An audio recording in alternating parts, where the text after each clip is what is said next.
Hi, I'm Chris Chivvis, the director of the Carnegie Endowment's program on American statecraft. Thanks for joining us. We're here to talk about sanctions with Bruce Jentleson, who's just finished a book titled Sanctions: What Everyone Needs to Know. The US uses sanctions widely as a foreign policy tool, and it seems like the tendency to reach for this tool has grown a lot in recent years. The US has sanctions right now on Iran, Venezuela, Russia, North Korea, China, Syria, Libya, Yemen, Mali, the Central African Republic, Burma, Sudan, Nicaragua, and Cuba. We have some 15,000 individuals and organizations on the SDN list, which itself is 1,500 pages long. So, what we want to talk about with Bruce is, why are sanctions so often the default policy option? When are they successful? What lessons can we discern from past sanction successes and failures? These are questions that Bruce's book looks at in a great deal of empirical depth. There's lots of case studies, lots of analysis and insights. So I'm delighted to be able to talk about it with you today, Bruce. For those of you who don't know Bruce, he's the William Preston Few Professor of Public Policy and a professor of political science at Duke University. He's been the director of Duke's Sanford School of Public Policy, a distinguished fellow at the Woodrow Wilson International Center for Scholars, and a senior fellow at the Chicago Council on Global Affairs. Bruce worked on U.S. sanctions policy in the State Department during the Clinton and Obama administrations, including directly on the Clinton administration's sanctions against China after Tiananmen Square and the Obama administration's sanctions against Iran. So we'll have some time for participation from all of you who are attending this with us this afternoon here in Washington, about 30 minutes into the program. But I want to start with some basic questions of my own for you, Bruce. I was wondering if we could start off by talking a little bit about a successful case of sanctions. I mean, often we think of sanctions, I think especially those of us who come out of the intelligence community, as problematic, as a tool that policymakers reach for when they can't think of other options. We tend to be very critical of them, but sometimes they do work. Could you talk to get us started a little bit about a case that's of interest to you when you think sanctions actually were the right policy tool for the United States to use? Yeah, sure. And thanks again, Chris, for the invitation. And thanks to you and your team for setting this up, and to the American Statecraft Program and Carnegie Endowment. Really appreciate it, and have worked with you all before. And this is a great opportunity. So to answer your question, I think the iconic case that people often point to is the South Africa anti-apartheid sanctions, which were a crucial factor in the end of apartheid from the mid-1980s into the early 1990s. But a couple of things about those. One is it took a long time. The first UN sanctions were in the early 60s. The US was actually kind of late to the game. Very interesting in our current politics. In 1986, Congress passed an anti-apartheid bill that President Reagan vetoed. There was still this sense that the ANC, Cold War, leaned communist and the like. But even with a Republican majority in the Senate, that veto was overridden by two-thirds majority in both houses. And we know how rare, veto overrides happen on foreign policy issues. So it was a combination of the sanctions being multilateral. Right around the mid-1980s, international banks were declining to roll over loans to South Africa, not because they were particularly anti-apartheid, but because of becoming a bad business risk. And some of the sanctions were not just economic. They were things like they couldn't play in World Rugby and other kinds of things that gave even the Afrikaner community a sense of isolation. So if you had asked the question around 1982, after 10 plus years of sanctions, the answer would have been they weren't effective. But by the early 1990s, they were. And the other factor, of course, was having a leader like Nelson Mandela who could negotiate a peaceful transition to democracy. So a whole lot of factors contributed to that, but sanctions were a big part of the success. And all told, it took at least a decade, it sounds like, for them to have the effect that we wanted, which is remarkable. Okay, so now tell me, what's the counter argument? What's the case where, and I think there may be more of these than not, but than cases where sanctions work. But what's your favorite, or what do you think is the best example of a case where sanctions really didn't work the way that they were intended? Let me give you a couple of quick examples. One is the 1980 sanctions against Russia for its invasion of Afghanistan. Against the Soviet Union, which not only didn't get the Soviets out of Afghanistan, but boomeranged against Jimmy Carter in the 1980 election. So the notion that sanctions are always good domestic politics. There are other reasons why Carter lost to Ronald Reagan, but that was a big factor. Second, go back a little bit in time, is the League of Nations against Mussolini, both first trying to deter him from invading Ethiopia, Abyssinia, with a sanctions threat, and then once he invaded, imposing sanctions, and indeed the sanctions were lifted long before he didn't leave Ethiopia, and even he was using chemical weapons. But the other one I want to throw into the mix that's really kind of interesting is when we think of human rights sanctions, right? We, the United States and the EU, often use sanctions on human rights issues as a way of standing up for human rights. The question really becomes, when you do a net assessment, and there's been a lot of studies of this, both scholarly ones and policy ones, where the sanctions often boomerang and misfire and hit the people you're trying to help, and it insulates itself, right? So that's happened to Myanmar over the last couple of years. On the one hand, you could say, of course, the United States has to impose sanctions. But if we're really concerned about the principles, we have to look at whether or not they're not just not effective, but they can end up being net negative and making a situation worse. And it's really, even keeping it at the ethical level, it's what your intentions are versus what the consequences are. So there are a variety of types of issues where they haven't worked, and hopefully those give different kinds of examples. So, okay, so let's dig in a little bit to how we ought to be thinking about this. I mean, when you went through, how many cases do you have in the book? There's 100, or there's a very large number of cases. Do you remember off the top of your head how many there are? Yeah, I mean, there are a bunch of databases that go over 1,000 cases, and the book actually has a chapter on how China uses sanctions, right? Not just how the EU uses them, how the UN and how Russia's used them. So, I can't remember how many case studies we do in the book, but let's call it 50 or 60. There's a huge number is my point. And I want to get to talking about how China uses sanctions, because I think that's actually one of the interesting things that your book adds. But before we do that, let's go to the evaluative question, which is, okay, so, I mean, when you went and you looked at the question of, whether or not sanctions were a success or a failure, or more importantly, when the policy community looks at a potential course of sanctions or evaluates an existing course of sanctions, what's the analytical framework that ought to be used to think about whether or not sanctions are working or not working? I mean, how would you recommend that policymakers go about tackling that evaluation? Yeah, you made a point at the top that's exactly right about it's the default option often. We don't want to use military force. We don't know what else to do. Let's impose sanctions.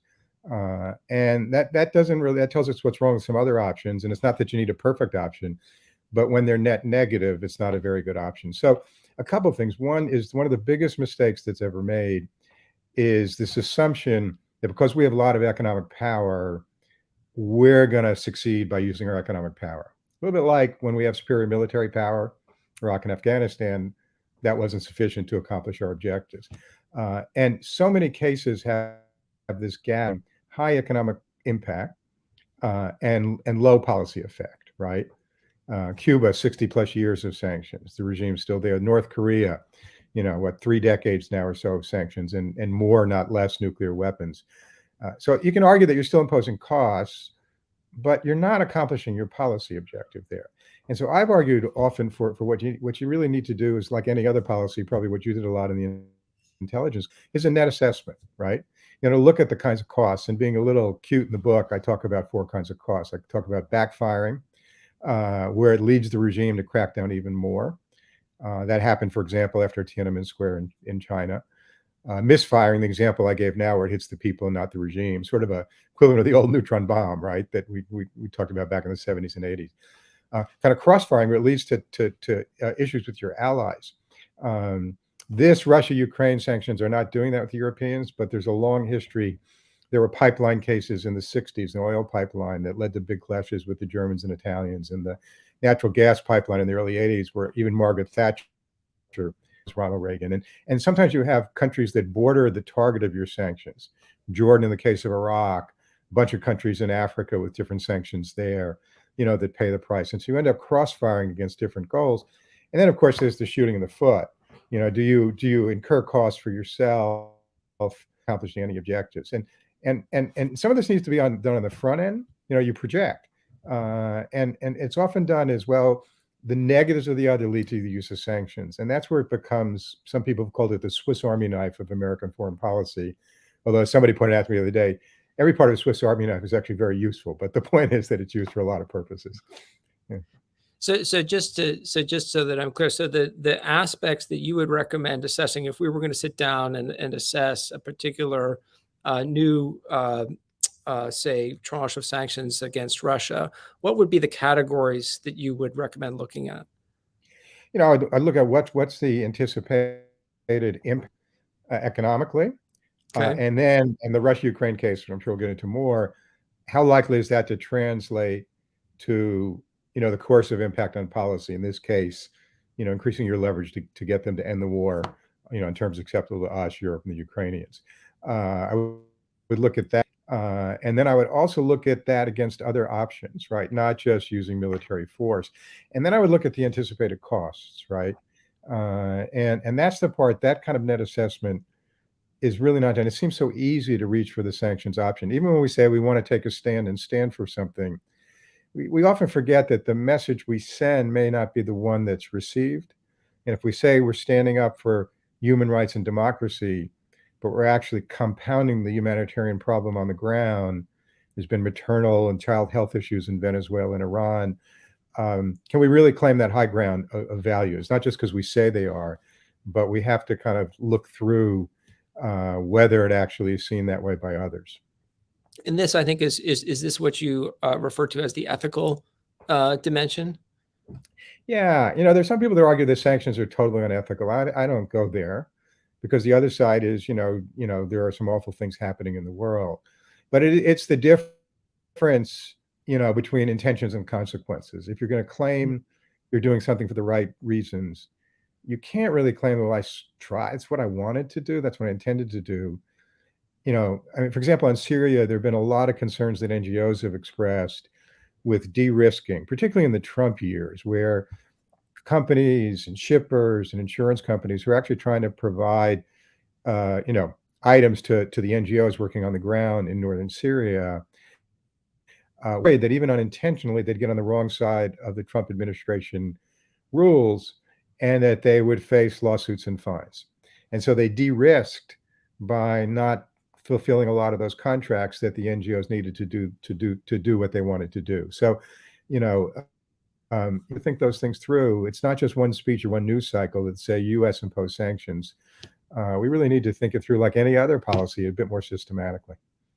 I mean, I wonder if there are cases where the U.S. administration has actually gone to the lengths that you are describing in designing a sanctions policy. I mean, from my own experience with it, certainly I've been in situations where, there was a lot of consideration of what the potential economic consequences of economic sanctions are, although it can be a very difficult question to answer. And often, the range of potential outcomes is very, very broad when you're considering a particular sanctions act, largely because you don't know how international markets are going to react to sanctions.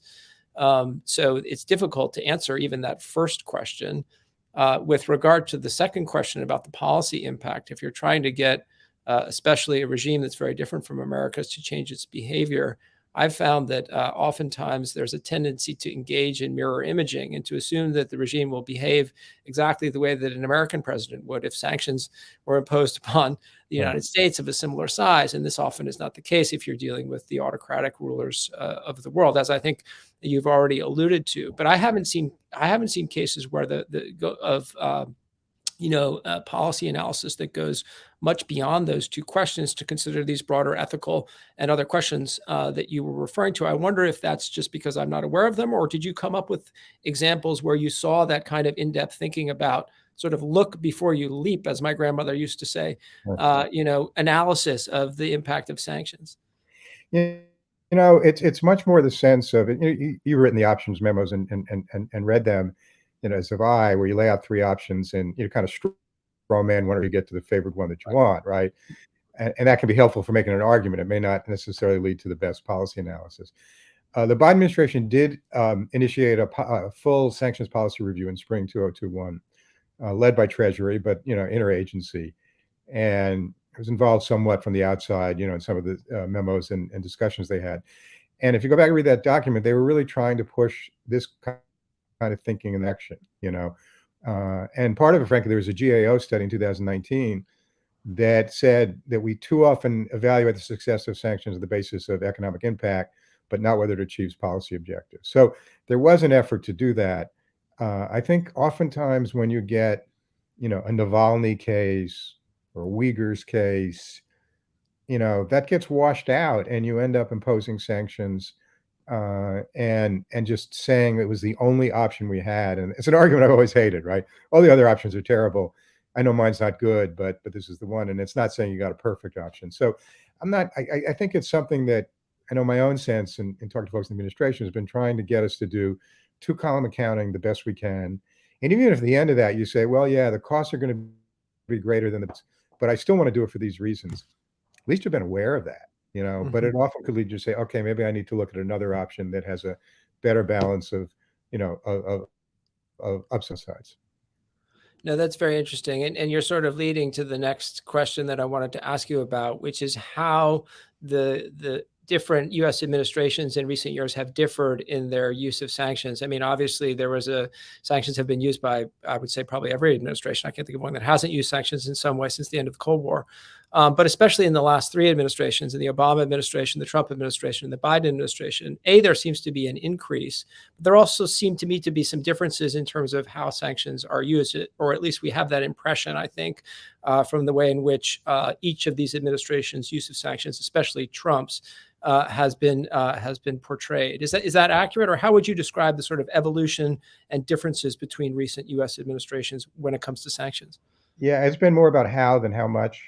That SDN, Special Designated Nationals list you talked about just keeps growing and growing, and some administrations take some off and add others. I think the Iran sanctions are a really good example, the Trump sanctions versus the Obama sanctions, right?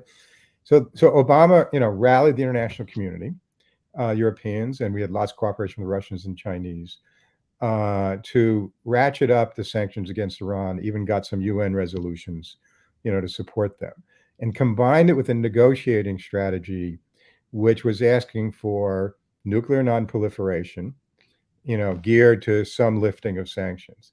It's what, it was a limited objective. It wasn't trying to change everything Iran did, knowing that even that economic pressure was a limited coercive instrument, right? And at the end of the day, you had a diplomatic negotiation that had some reciprocity. You guys do this, and we'll lift these sanctions. Now, as far as I know, and the most intelligence analyses I've seen, including by the Israelis, said that this was working reasonably well until Trump lifted it. Trump comes in, he does his maximum pressure. He ratchets up the sanctions, and they're having much more economic impact on Iran. The Obama ones did too, but we're talking about a minus 10% growth in GDP, a renaming and reevaluation of the currency called to the Toman, high youth unemployment. But there's no diplomatic strategy. It's really about regime change or saying uncle.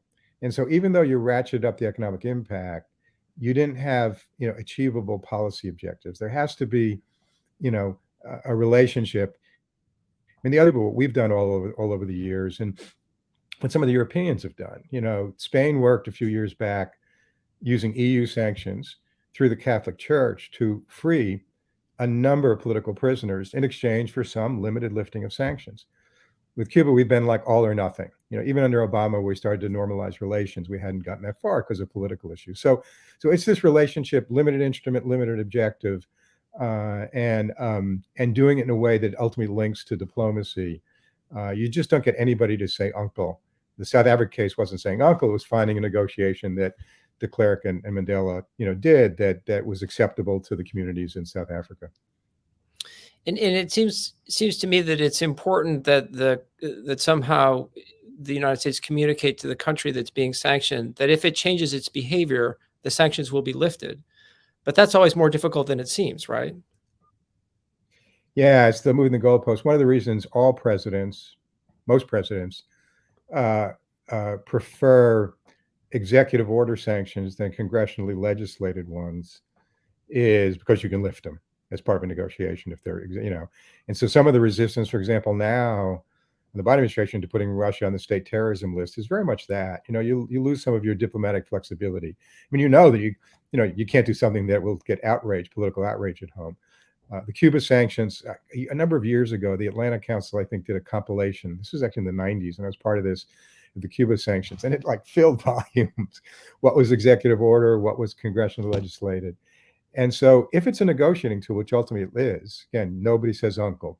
This may help us negotiating, putting pressure on Putin, but he's not going to say uncle to the sanctions. Then you want to have the ability to make an offer that you can get what you want without having to say, well, I got to go back and see if I can get Congress to approve this. I mean, Congress can get back at you a lot of it, as we all know. So executive authority in this is something that really all presidents have wanted. And, Trump used it differently than Obama and Biden. But you really want to keep as much as possible in that flex area where you need to make a political case, but you have the authority to lift the sanctions. It just seems so critical to me, at least if we take as the premise that sanctions are intended to bring about foreign policy change, as opposed to something that we do, as you said before, because of a lack of other options and the feeling that we must do something. Let me ask you about one of the great things about your book is the fact that you don't just look at the U.S., that you do look not only going way back in history, Napoleon's continental system, even further than that, but you also look at other countries' use of sanctions, which is an increasingly important feature of the contemporary international political economy. So let me ask you to focus on China, because I think that's probably the case of greatest interest right now. Can you talk a little bit about how China has used sanctions and the effects that they have been able to achieve through their own use of sanctions? Yeah, sure. China for many years, and they still sort of do say sanctions are Western imperialism, capitalism, but they've been using them quite a bit. An Australian think tank did a study. I think the numbers were between 2010 and 2020, China had used sanctions about 19 times, and about half of those were in the latter part of that period. And that only went to 2020. So they've used them in two different ways. One have been sanctions promulgated by the government. They did it against Norway when Lin Xiaobo won the Nobel Peace Prize. They did it against France when Sarkozy in 2009 met with the Dalai Lama. They've done it against Australia, both over the Australians cracking down on Chinese efforts to, illegally use money in their own through, cutouts basically in their own system, and also the previous prime minister's call for a WHO investigation on COVID, and South Korea over the THAAD deployment. Just in all those cases, the Norway case sort of fits the argument, right? Norway did not renege on the Nobel Peace Prize, but it gave some diplomatic apologies and compromises, right? So China didn't achieve its big objective, but got a limited thing out of it. France, Sarkozy went ahead and met with the Dalai Lama, and China, for example, there's supposed to be a Chinese trade delegation going to Paris then, and they diverted to Prague for EU consultations. But a lot of foreign leaders after that stopped meeting heads of state with the Dalai Lama. So, limited kinds of changes in policy were achievable, but not the whole thing. The really interesting part of China is the queuing of social media. We're not saying sanction South Korea, but by the way, those Lottie department stores, that are all over China, they suddenly have fire code violations, right? Or the National Association, after a tweet by a general manager gets media outrage, and Tencent takes it off, the internet and TV, or hotels that would list and airlines that would list Taiwan as a country. This is a really interesting way where they actually are using we tend to use our financial power and the size of our economy. They use the size of their domestic market, right? For both, purchases and for investment. And there's been a lot of this informal queuing that they do, which is like, well, we didn't put sanctions in Beijing, but look what the Chinese people are doing through the Wolf Warriors. There too, they've gotten small changes, different listing of Taiwan by hotels and airlines. The NBA went through some missteps, but eventually, they more or less stood by their position, and they eventually got back on TV and the like. So that's really interesting, where they're using their market power in different ways, but their success rate, South Korea deployed the THAAD. Afterwards, they agreed that before deploying a second system, they would consult with their neighbors, and there were no plans to deploy a second system. So they got something, but they didn't get, the big objective any more than we often get our big objective. So let me flip it around then and ask you for your evaluation of U.S. sanctions on China, which obviously go back to Tiananmen that you worked on, and then obviously a more recent round of sanctions on account of the Uyghur issue. How do you evaluate the effectiveness of the sanctions that we've put in place on China? Yeah, I mean, I put in the positive column the notion that you're standing up for human rights and democracy, um, but and you're doing it in the Uyghurs case with quite a bit of support from other countries, at least from certain agencies within the UN. Although interestingly enough, very little from the Islamic world, right? Turkey, Saudi Arabia, and others, the Organization of Islamic. So you're not exactly getting a lot of multilateral cooperation. But you can compare, for example, companies, some of the same companies that are self-sanctioning against Russia. It's the Swedish retailer H&M, and I can't remember, one of the U.S. semiconductor producers are going around the sanctions because they have higher economic incentives.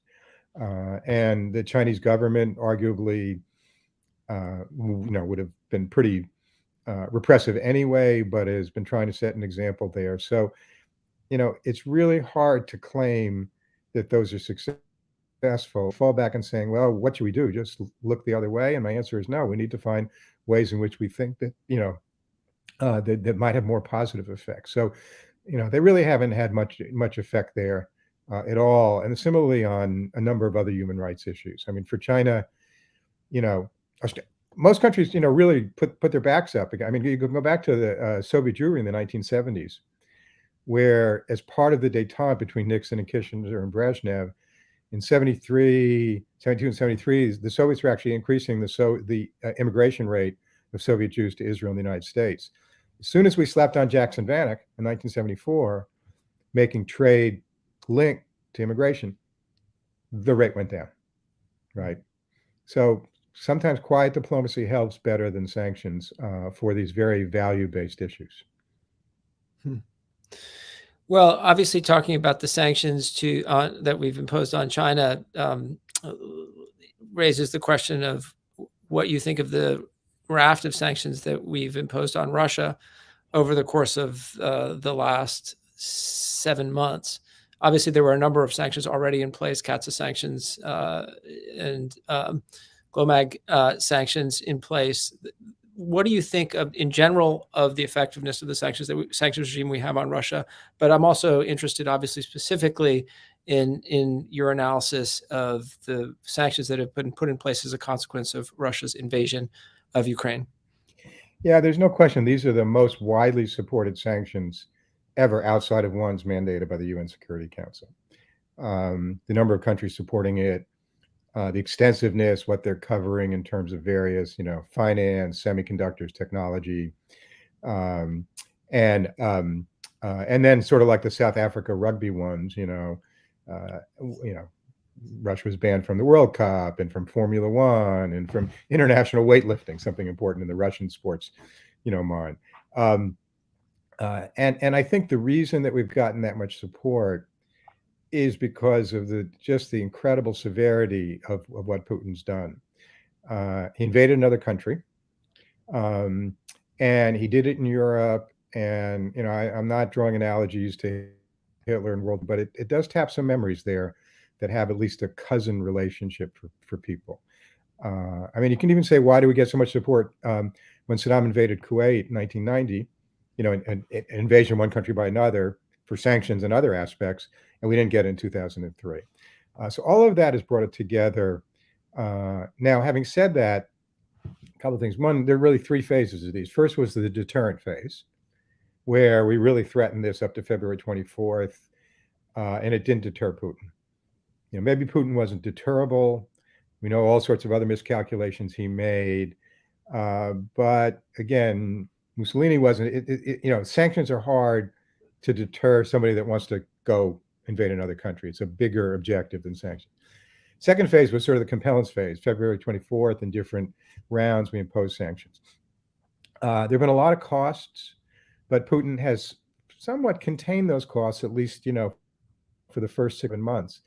And he's done it by three main strategies that not just him, but targets of sanctions do. One is find alternative trade partners. China has not stepped up as much as a friendship with no limits might have implied. And this most recent meeting with Xi Jinping and Prime Minister Modi is really interesting in terms of what they said publicly and privately.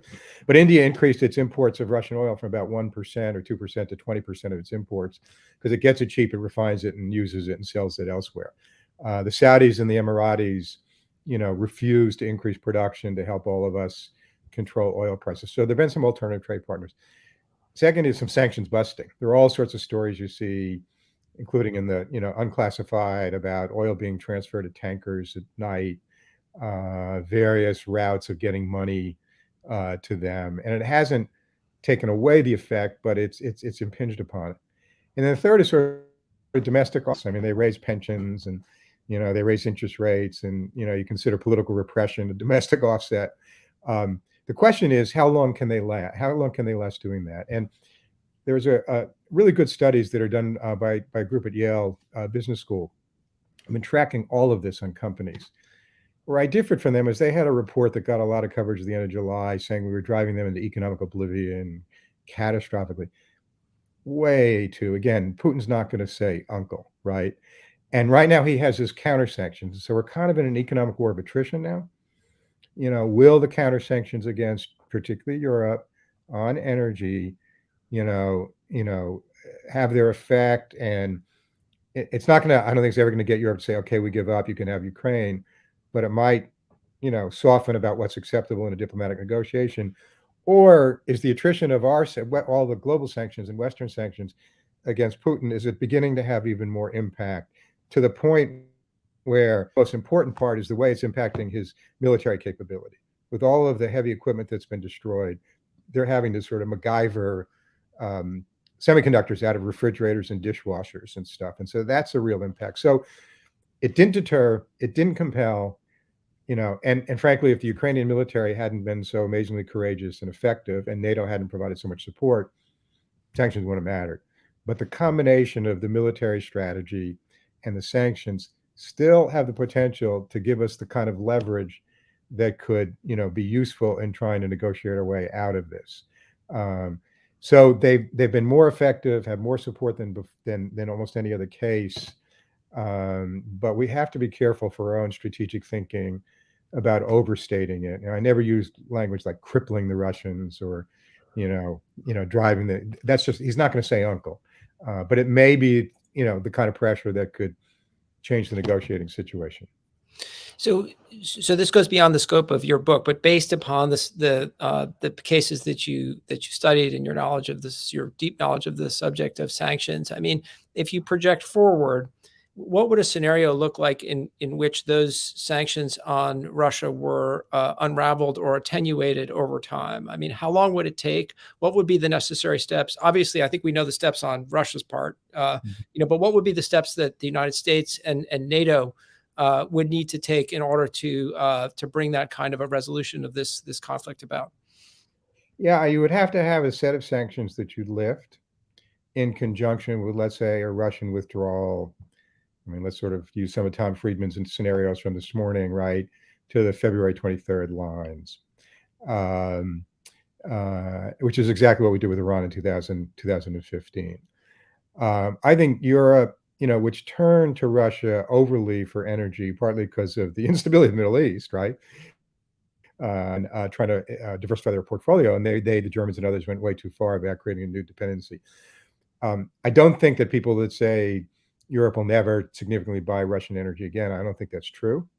But I do think they'll be more conscious of balancing that portfolio. Right now, also, it's going against climate change. They're relying more on coal and the like, and as part of increasing renewables. So if we could foresee a negotiated settlement which respects Ukrainian sovereignty, probably can't undo, I don't think. I'd like to see it, but can't undo 2014, at least at this stage. And there's some credible sense on the part of Ukraine, Europe, and the West that whether it's Putin or some other leadership, and that leadership doesn't have to be Gorbachev-style pure reformist, but it could be Russian nationalists that really see what this did to their own pride, to their military and stuff, that, Russia will be aggressive again against Ukraine or other its neighbors. I think over a 3 to 5 year period, there would be big ways to rebuild the economic relationship somewhat. Companies still have stranded assets and are facing, Russians, taking them from themselves, and companies will want to negotiate some form back in. So over 3 to 5 years in that scenario, there would be, I think, a renewed Western-Russian economic relationship, but more prudent than it was pre-February 24th. This raises another broader question that I want to ask you, but let me remind the other participants in this program that I'm going to take your questions in a minute here.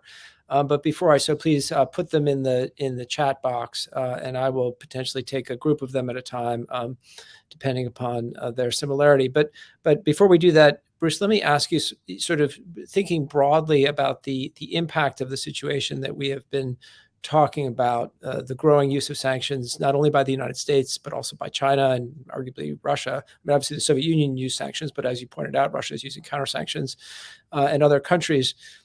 What are the broader international political economic impacts of this? One of the things that I've wondered about is whether or not some countries witnessing the impact of Western sanctions on Russia might decide that to some degree they want to retrench from the globalized international economy in order to protect themselves from being in a similar position. We see some signs of this, I think, in China's own industrial policy. What are your thoughts about that? What is the broader impact on global politics of this growing use of sanctions by the world's largest economies, and the EU obviously being another one? Yeah, I just had the United Nations, in its first 2 decades, 45 to 65, it used sanctions 4 times, and since then it's used it over 40, right? So it's happening at the global level as well. It's a really good question. I actually think that there are a couple layers. One is the weaker economy had some leverage. It had its counter sanctions. And so even if you're the weaker economy, do you have leverage per turn? My colleagues and friends, Henry Farrell and Abe Newman, coined the term weaponized interdependence that people are using a lot. We're seeing it going in both directions, right? We weaponize the Russian interdependence, financial and other, with us, and they're doing it on energy as well. I think it leads to diversifying your portfolio. I think that even if these sanctions end up, being pointed to as part of the strategy that ends the war on acceptable terms, along with the military, the replicability is going to be pretty limited. My own view is if China were to invade Taiwan, it'd be a lot harder. We can talk more about why, to assemble this both private and public and global coalition. So I don't necessarily think some of the retrenching, I think, is supply chains, COVID, compete in new technologies, and the like. I don't think it necessarily leads to deglobalization. I do think it leads to, not creating excess dependencies on one trade partner. So I'm not as worried about that, because I really think that these are such extreme situations that it will be very rare. We were talking before about sanctions against China for there to be such a global effort. And even this global effort, I think, if you count the number of countries, it's something like 70. But if you do it as a percentage of global population, India, China, Brazil, and others, it's actually not a very high percentage of global population that's supporting the sanctions. That's very interesting. Well, let me turn to some of the questions that we're getting here in the chat. We have one going back to the comments that you made earlier about the Uyghurs, and I don't know, this may be a little bit outside of your area of expertise, but I'll pose it anyway because it is an interesting one, which is, do you have any idea of why the Islamic world, as you put it, has not pursued sanctions against the Uyghurs in the extent to which we would have liked or would have expected? I think for mostly their own interests in relations with China. Erdogan, the Saudis, by the way, have a strategic relationship with China, not just an economic relationship. They've signed a number of strategic and military and political cooperation agreements, over the last 5-7 years. And so they're not in solidarity with, fellow Muslims around the world. And I think it's also true with countries like Indonesia, and there you get into sort of the Asian notion of ignorance in domestic affairs of other countries. But that's basically it. Is it balancing their own interests and stuff, and just not considering that to be the dispositive aspect of how they define their relationships, including at the OIC, Organization of Islamic Countries level, as well as bilateral relations with a lot of those countries. Egypt too, by the way. Let me ask you another question that's been put in the chat here, which is whether or not we tend to underestimate the political costs of sanctions when we impose them. And I mean, can you talk a little bit more about the unintended political consequences, for example, of some of the cases that you've looked at? Certainly, we tend to think about the political impact of sanctions on the targeted country, but perhaps we don't always think more broadly about the political effects of our sanctions in the region or around the world. Is that accurate? Yeah, it is. The shooting in the foot. I mean, the Carter grain sanctions. It's a pretty graphic example of boomeranging politically in a very big way. Again, I'm not saying it was the decisive issue in that election, but it was. And here came Ronald Reagan, the hawkish president. One of the first things he does is lift the grain sanctions, right? So that's an example. I think we're seeing some of the extremism. I'm not, I think in Italy, again, I haven't followed it super closely. Maybe others have, but my sense is there are a number of factors leading to the fall of the government. Rising energy prices is one. These right-wing forces have been percolating. Oh my goodness, they've gotten a good share of power in Sweden as well. So I wouldn't think that I think that because of what Putin has done in Europe, and it hits so close to home, and then all of the Bucha atrocities and others, that's containing the political fallout and pressure. What I do worry about, or I'm concerned about, is you're already seeing effects of the cuts in natural gas, where major manufacturers are cutting production, feeding into unemployment. The amount of money the Germans are having to pay to offset it is a big budget issue, and we haven't hit winter yet. And sometimes I hear from Americans, "Oh, what's wrong with the Europeans?" And you think about how an extra $1.50 a gallon of gasoline has been dominating politics, and this could be rationing of home heat.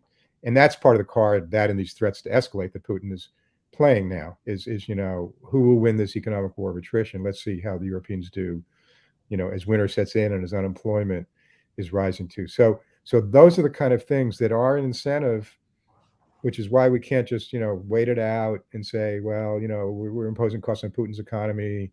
It's going to take him forever to recover. Maybe, sure, but the immediate question is the war in Ukraine and bringing it to an end and ensuring that it doesn't escalate. You've reminded me of another question that I wanted to ask you about, which is that typically we think about sanctions as targeting a particular country with a particular policy objective in that country. And that's the way that we've largely been talking about them so far this hour. But one of the other potential objectives of sanctions can be actually to deter other countries that are not sanctioned from undertaking an action that the sanctioned country has. For example, not to acquire a particular weapon system, or most broadly, in the case of the sanctions that we've imposed on Russia, not to invade another country. So do you have any thoughts about how effective sanctions are at deterring third parties from doing things that we don't want them to do? Yeah, it's a good question. There's a colleague at Dartmouth, a guy named Nicholas Miller, who did a study of this on nonproliferation in the 70s and 80s, and found that the sanctions that were imposed, India, Pakistan, by the U.S., had a deterrent effect on countries that were U.S. allies, South Korea and others that were possibly considering going the nuclear weapons route, and that it had a third-party deterrent effect in the context of a security relationship, right?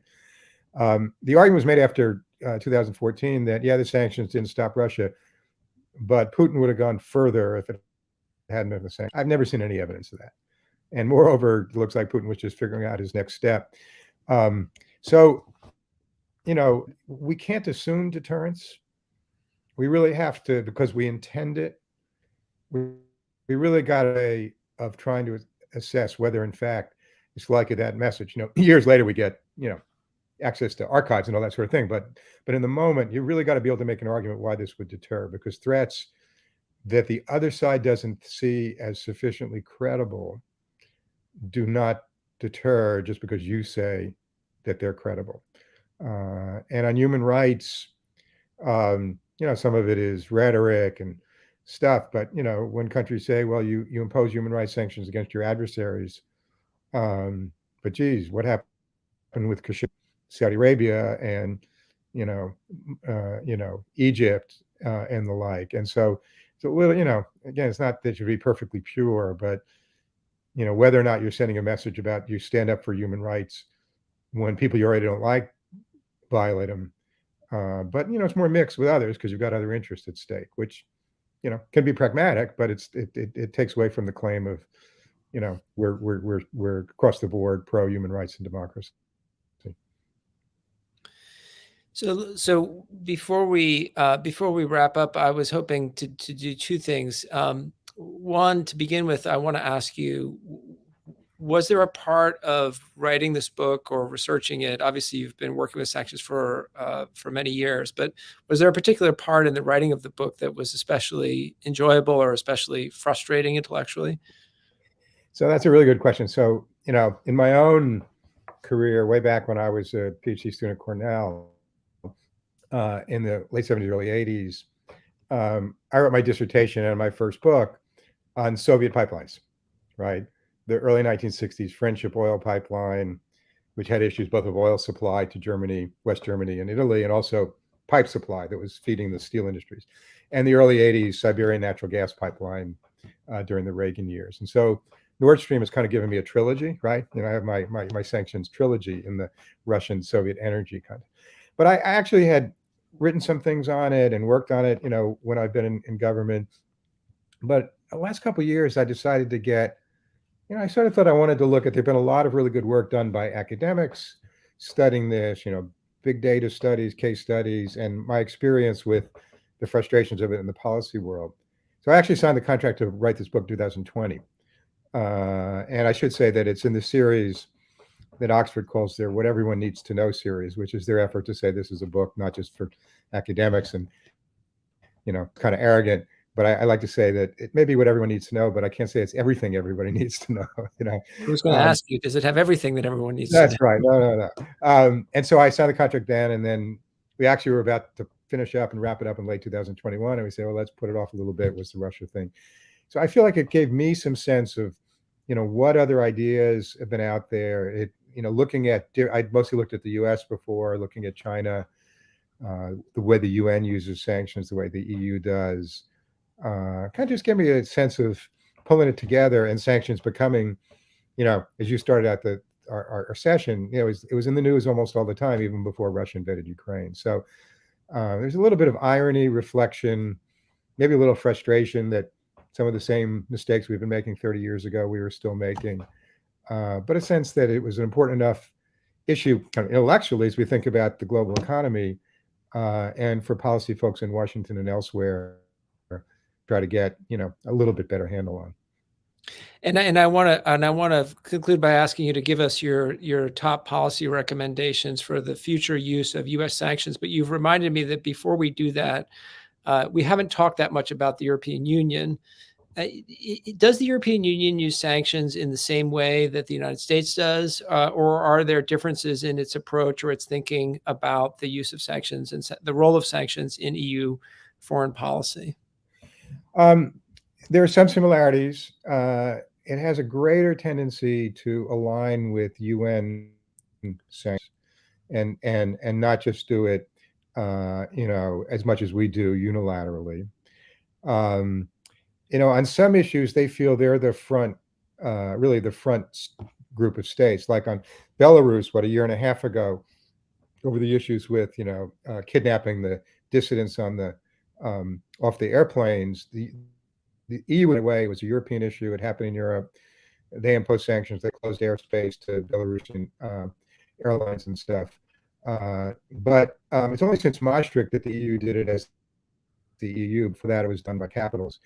And they have their own policy. They've got to get everybody on board. So they use them less frequently, but, and they use them sometimes for sort of conflict management linked to diplomatic strategies, not just to punish. I think that's one of the differences. In Africa, they've tried to link it to their own diplomatic initiatives or UN, where, for me, Cuba and others, we just impose it because we want to show that we don't like these countries, and they do less of that.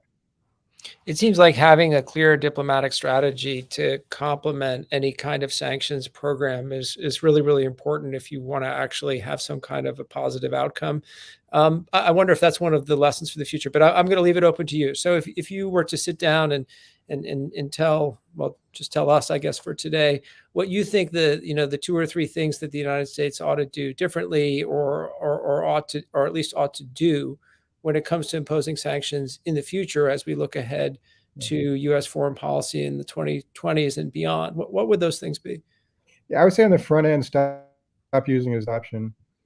Genuinely do a net assessment of anticipated risks and costs as well as benefits, and acknowledge that just, doing a news cycle and beating our chest and say we're standing up for the right things isn't enough, because you actually may have other effects. So I really need to do that on the front end and understand that economic impact, there's a gap between economic impact and actually affecting policy on the front end. On the actual, once you impose them, sanctions are a term, they're coercive diplomacy, but they're diplomacy. Sanctions cannot, replace diplomacy. We talked about Iran. The other example actually is the early 2000s, when we and the Brits negotiated with Libya to lift some sanctions in exchange for some settlements on Pan Am 103 and other terrorism issues, and for their agreement to dismantle their WMD programs, right? And by the way, the lead negotiator for the United States at that point was the then Assistant Secretary of the Middle East, Bill Burns, now director, the CIA and former Carnegie president. And that was quite effective. And it didn't solve all the problems with Gaddafi, but hey, come 2010, 2011, not having WMD programs there and having retreated a bit from terrorism was a pretty good accomplishment. So you've got to link it to diplomacy, and get away from the notion of just punishing. The only exception to that is when the goal is simply to use sanctions to limit the military capabilities. Like there's a certain technology export we just don't want a country to get. And it's not a matter of changing their policy, but that's sort of almost like an export control issue. So that'd be a front end and an implementation and recommendations. Well, that's great. Those are things that definitely I take to heart and are useful to me as I think about sanctions. Appreciate you doing this with us, Bruce, and I appreciate you writing the book. Do you have a copy of it there? I know that you have it behind you, but I thought people might be interested in seeing it, since I think it's almost literally hitting the shelves today, or as we speak, it's being stocked in bookstores around the world. So congratulations on this book. It's an important piece of work, and appreciate your willingness to talk to us about it. Well, I appreciate the forum that you guys have provided. I know that, you and I talk about other issues through your program and stuff, and you guys are doing great work. So thanks very much. Thanks. And everyone, have a good rest of your day. Thank you for joining us. Ciao.